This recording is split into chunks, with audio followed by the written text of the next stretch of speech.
For Reaper Metal Productions, I am Adam of Unbaptized Records, making a brand new video for you today. And today is going to be my part 3, going through my horror movie collection. I have this part and then the next one to go through my last Blu-rays. And then I have a little stack of DVDs and a few series of movies that I want to go through. So I just have a couple left.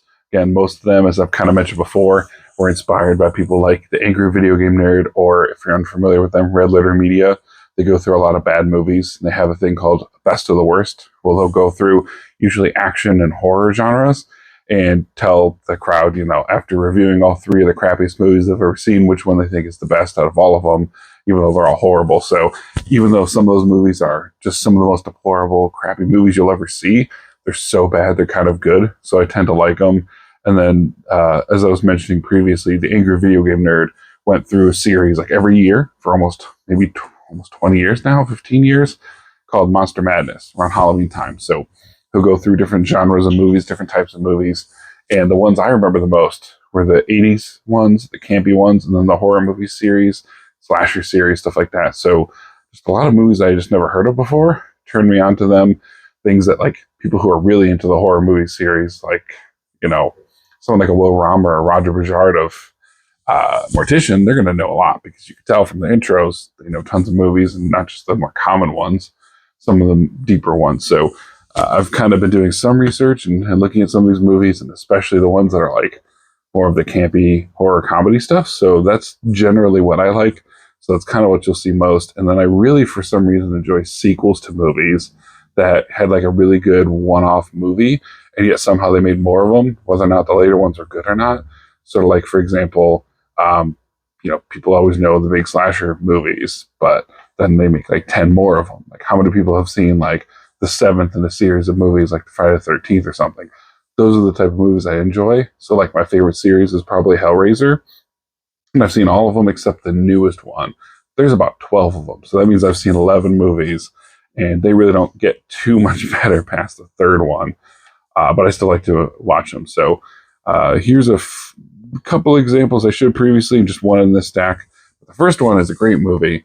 This stars the same actor that we had in the Evil Dead movies, and that's Bruce Campbell in Bubba Hotep.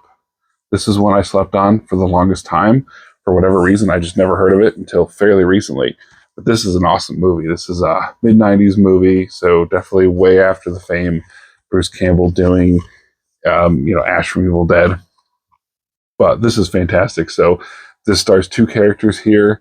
One person who thinks that they're Elvis, and another person who thinks that they're JFK, even though he's a black man. So, you know, he thinks some conspiracy, like instead of JFK being killed, that, you know, they changed his skin color or something. And then Elvis, basically the whole story, not to spoil it, but it tells it fairly early on in the movie. But he thinks that at one point he gave an Elvis impersonator the keys to being the real Elvis, that he can retire and just be an impersonator himself, and that people would leave him alone.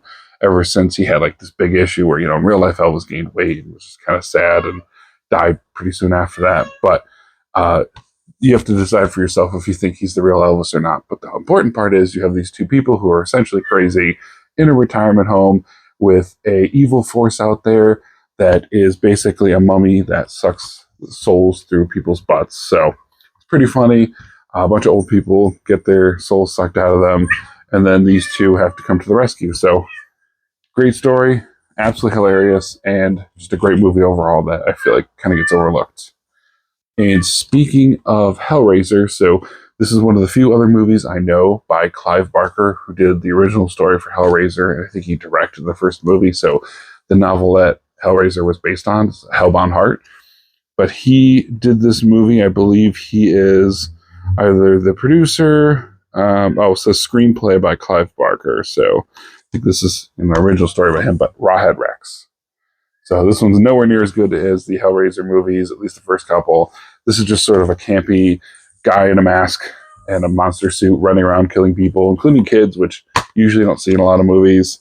But at one point, there's this priest who's obsessed with him, with this Rawhead character, and he's kind of a demonic force. So at one point, you see him like seemingly being like urinated on by this monster.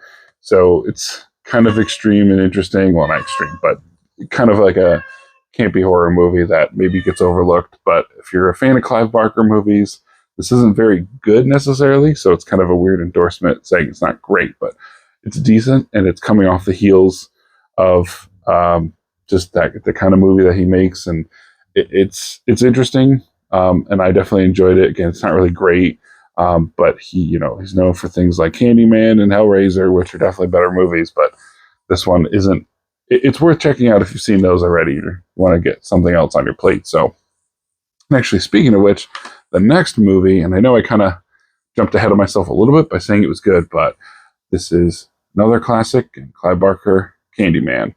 I know I kind of talked about it a second ago as if I've seen it. I actually have not, but when I heard that the actor in this that plays, the main character passed away fairly recently, I picked this up because I heard about this movie. I knew it was kind of like a cult classic, and being a Clive Barker movie, and with having the actor passing away, I figured it would be a good movie to pick up. And if it's anything like his other movies, I'm probably going to enjoy it. So, Candyman, pretty much a cult classic. Not really much to say about it, again, especially given I haven't seen it yet, but I think most people probably know about it. And then next we have what I was mentioning before, movies that I'm surprised get sequels, but since they're horror movies, it's usually cheap to make them. And that's the Scanners collection. That's 2 and 3. So I have seen 1. It's a great movie. Again, cult classic movie. Maybe not even cult at this point. I feel like most people at least know that main head explosion scene. So if you're a fan of it and you want to grab this, I don't think this was super expensive. I think I grabbed it off eBay or maybe Amazon for like $12. So it's kind of cool having 2 more movies. I don't expect them to be very good, but I don't really go into these movies expecting like a cinematic masterpiece. I kind of expect campy, fun, over the top kills, gore, just something that isn't necessarily going to be a run of the mill movie, and that's kind of why I enjoy this stuff. So generally, that's just what I like because it's not something you're necessarily expecting. So, for example, this is really random, but the movie Chud. I don't know if I mentioned this in the previous video, but I actually ended up liking it. I thought that was going to be a super low budget movie. It was actually a bit better than I thought. And then the second one is super goofy, over the top. Chud 2, Bud the Chud, which I've also seen.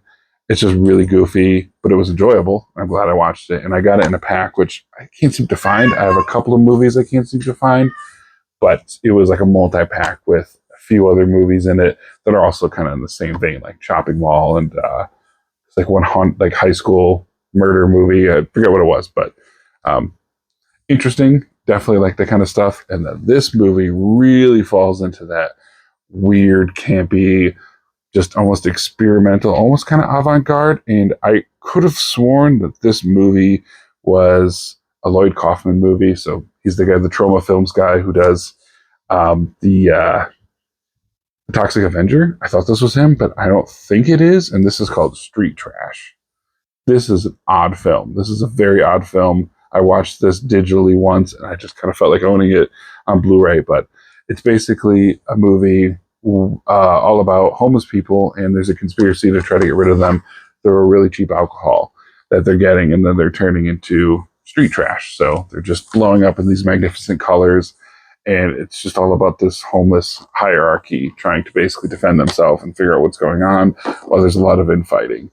So interesting story for the most part. I mean, especially for kind of like just like a weird, grungy, dirty horror movie, and then these explosions of colors when the people are killed, and then the conspiracy behind it to get rid of the homeless, which it's not sort of a crazy conspiracy. So I think it's definitely an interesting movie. Just kind of prepare yourself because it's a very odd movie.